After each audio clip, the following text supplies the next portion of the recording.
Hi, you guys. Welcome to episode 4 of my wellness and transformation blog called Thoughts on Everything. Today's episode is called Spoiler Alert, and I wrote the written blog yesterday. You can always go check that out at my website, which is honeybutterflies.com. That's honeybutter, FLYZ.com. And I am on my patio. So if my neighbors start doing any weird things, I'll just keep going. So with this conversation today, I was thinking about Friday. We got the news that Tamar Braxton attempted to take her own life, which is incredibly tragic, but it's also not the first time we've seen this. And last month, I was really upset when Jas Waters committed suicide. So I didn't actually know her name until after this happened, but I've been a fan of This Is Us from the beginning. Because it was just, I just love that show because the mom always rocks her hair natural and just in whatever kind of style she wants. You know, she knows how to flip it and change it up. And she's got a loving marriage to a black man, raising some beautiful black girls. So I just always loved that show. And I just really felt just terrible when I saw pictures of this woman. She was so beautiful. And I'm thinking she's so successful. And the same thing with Tamar Braxton. Why would somebody who seems to have so much be what to me would be obviously depressed, right? If you're taking your own life, like why would you not have access to resources? It would just seem that if you were a celebrity or if you were just successful in your career and you had access to resources, that wouldn't be something that would happen to you.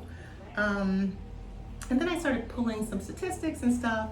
So the numbers are about 17% of black people in the US say that they've had a mental health problem in the last year. So that seems like a pretty large statistic to me. I mean, it's including depression and then other things as well. But that number seemed pretty big.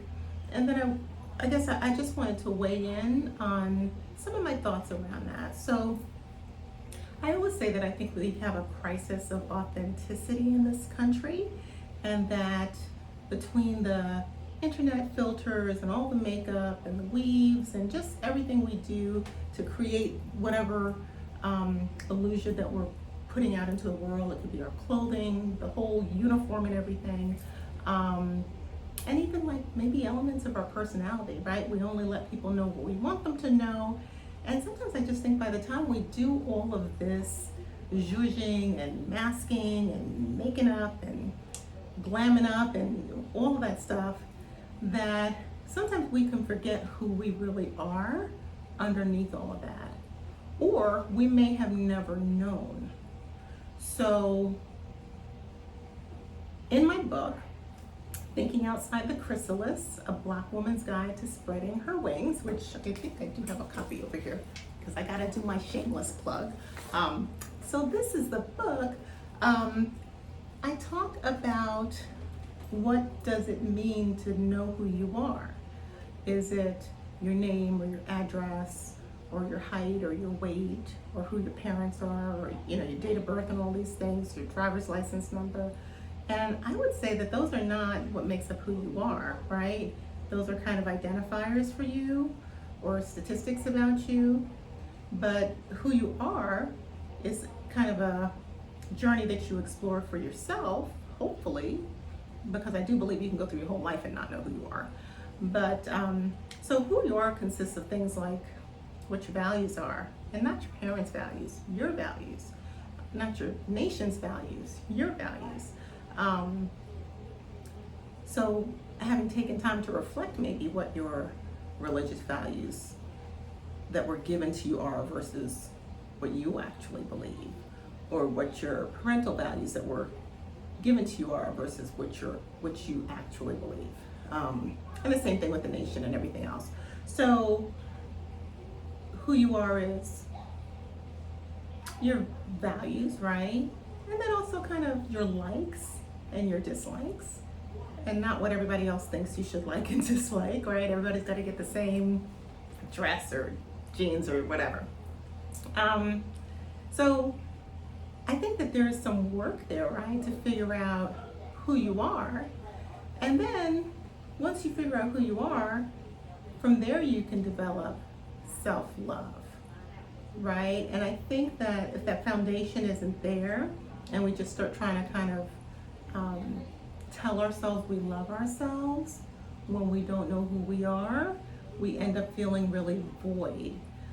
And I think in that kind of void is where you can have a lot of self-doubt and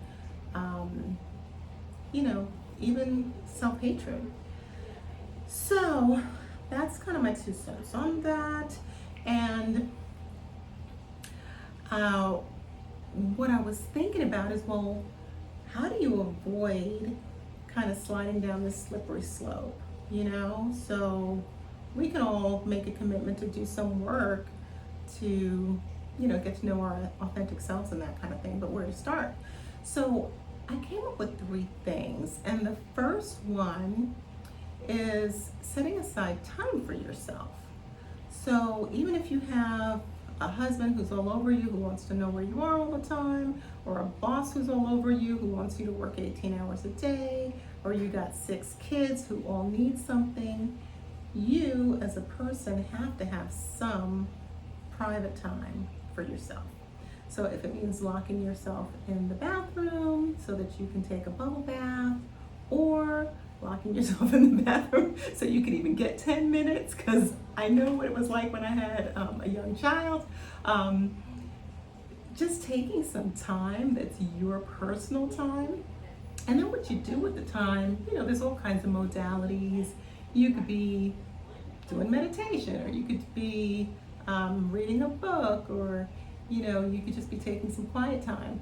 But you have to have some time, and then once you get the time, you can figure out exactly how you want to spend it. And then the second part was setting boundaries. So I always tell people no is a full sentence. No, period, that's it. We're all grown. You don't have to have an explanation for why you do not want something or do not want to do something. So setting boundaries, it helps the first step also, because now you have some time, because maybe you said no to something that was going to take up your time in a way that you did not want, that wasn't to your liking, right? So definitely learning how to say no. And you can even do it like this. You could be like, no thank you, no, no, it's okay, yeah, no, I don't want to do that. You can do it very sweetly. I wrote a poem a few months back, and one of the lines in it is, saying no makes me happy. And I am not a mean person by any account, and I say yes lots of times, but saying no is a way of me loving me. So when I say no to something that I don't want, I'm a happy girl.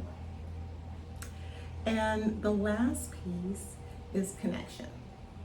So I think I'm a natural extrovert, or at least I think I'm coming to figure that out.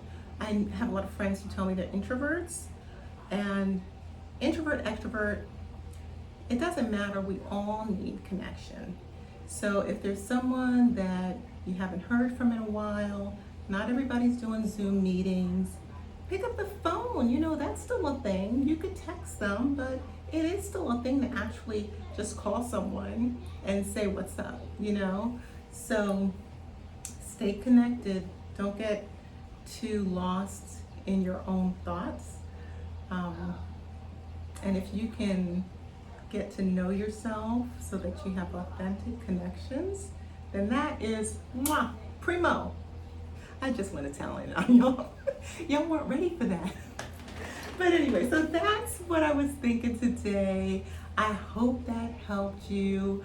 I'd love to hear your feedback. And if you want to reach me, you can always find me on my website, which is honeybutterflyz.com. If you want to go straight to the blog, it's honeybutterflyz.com/blog. And if you want to check me out on Instagram and see my links to everything there as well, it is vegan_honeybutterflies. All right, you guys enjoy the rest of your day.